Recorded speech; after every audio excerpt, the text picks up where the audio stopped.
ಕರ್ನಾಟಕದಲ್ಲಿ ಆರೋಗ್ಯ ಇಲಾಖೆಯಲ್ಲಿ ಹಲವಾರು ಹುದ್ದೆಗಳ ನೇಮಕಾತಿ ನಡೆಯಲಿದೆ. 12ನೇ ತರಗತಿ ನರ್ಸಿಂಗ್ ಆದವರು ಈ ಒಂದು ಹುದ್ದೆಗೆ ಅರ್ಜಿಯನ್ನು ಸಲ್ಲಿಸಬಹುದು. ಯಾವ ರೀತಿ ಅರ್ಜಿ ಸಲ್ಲಿಸಬೇಕು ಸಂಪೂರ್ಣ ಮಾಹಿತಿ ಈ ವಿಡಿಯೋದಲ್ಲಿ ತಿಳಿಸಿಕೊಡುತ್ತೇನೆ. ವಿಡಿಯೋ ಸ್ಕಿಪ್ ಮಾಡದೆ ಕೊನೆವರೆಗೆ ನೋಡಿ. ಯಾರೆಲ್ಲ ನನ್ನ ಚಾನಲ್ ಹೊಸದಾಗಿ ನೋಡುವರು ಪ್ಲೀಸ್ ಸಬ್ಸ್ಕ್ರೈಬ್ ಮಾಡಿ ಮತ್ತು ಪಕ್ಕದಲ್ಲಿರೋ ಬೆಲ್ ಐಕಾನ್ ಅನ್ನು ಕ್ಲಿಕ್ ಮಾಡಿ. ನಾನು ಹಾಕುವ ಈ ರೀತಿಯ ಹೊಸ ಉದ್ಯೋಗದ ಮಾಹಿತಿ ಬೇಗನೆ ನಿಮ್ಮ ಹತ್ತಿರ ತಲುಪುತ್ತದೆ. ESIC ಕರ್ನಾಟಕ ವೃಂದದಲ್ಲಿ ಖಾಲಿ ಇರುವ ವಿವಿಧ ಹುದ್ದೆಗಳ ನೇಮಕಾತಿ ನಡೆಯಲಿದೆ. ಇಂಪ್ಲೂಯೆನ್ಸ್ ಸ್ಟೇಟ್ ಇನ್ಶೂರೆನ್ಸ್ ಕಾರ್ಪೊರೇಷನ್ನಲ್ಲಿ ವಿವಿಧ ಹುದ್ದೆಗಳ ನೇಮಕಾತಿ ನಡೆಯಲಿದ್ದು, ಆಸಕ್ತ ಮತ್ತು ಅರ್ಹ ಅಭ್ಯರ್ಥಿಗಳು ಅರ್ಜಿಯನ್ನು ಆನ್ಲೈನ್ ಮೂಲಕ ಸಲ್ಲಿಸಬೇಕು.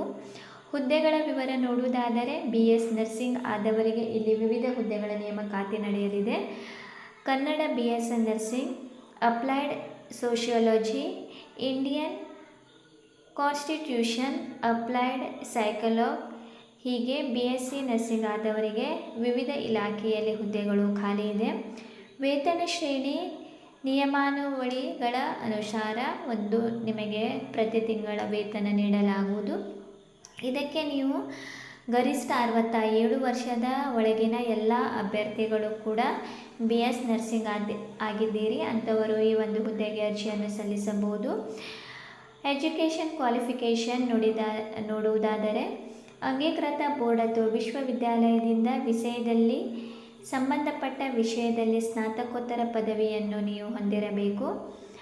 ಅದೇ ರೀತಿ ಅರ್ಜಿ ಶುಲ್ಕ ನೋಡುವುದಾದರೆ, ಯಾವುದೇ ರೀತಿಯ ಅರ್ಜಿ ಶುಲ್ಕ ಇರುವುದಿಲ್ಲ. ಸ್ಪರ್ಧಾತ್ಮಕ ಪರೀಕ್ಷೆಯ ಸಂದರ್ಶನದ ಮೂಲಕ ಅಭ್ಯರ್ಥಿಗಳನ್ನು ಆಯ್ಕೆ ಮಾಡಲಾಗುವುದು.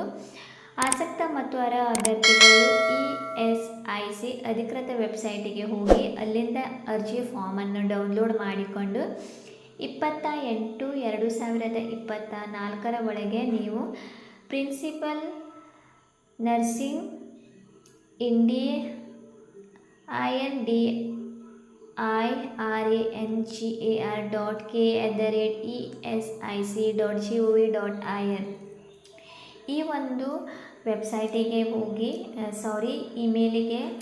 ಇಲ್ಲಿ ಇಮೇಲ್ ನೀಡಿದ್ದಾರೆ. ಈ ಒಂದು ಮೇಲಿಗೆ ನಿಮ್ಮ ಒಂದು ಬಯೋಡೇಟಾ, ನಿಮ್ಮ ಎಲ್ಲ ದಾಖಲೆಗಳು ನೀವು ಇಮೇಲ್ ಮೂಲಕ ಕಳಿಸಿದರೆ ಸಾಕು. 28ನೇ ತಾರೀಕಿಗೆ ಬೈ ಇಮೇಲ್ ಮೂಲಕ ನಿಮ್ಮ ಎಲ್ಲ ಶೈಕ್ಷಣಿಕ ಅರ್ಹತೆ, ಎಕ್ಸ್ಪೀರಿಯೆನ್ಸ್, ಸಂಬಂಧಪಟ್ಟ ವಿಷಯದ ಒಂದು ಸರ್ಟಿಫಿಕೇಟ್ ಎಲ್ಲವೂ ನೀವು ಇಲ್ಲಿ ನೀಡಿರುವ ಇಮೇಲಿಗೆ ಸೆಂಡ್ ಮಾಡುವುದು.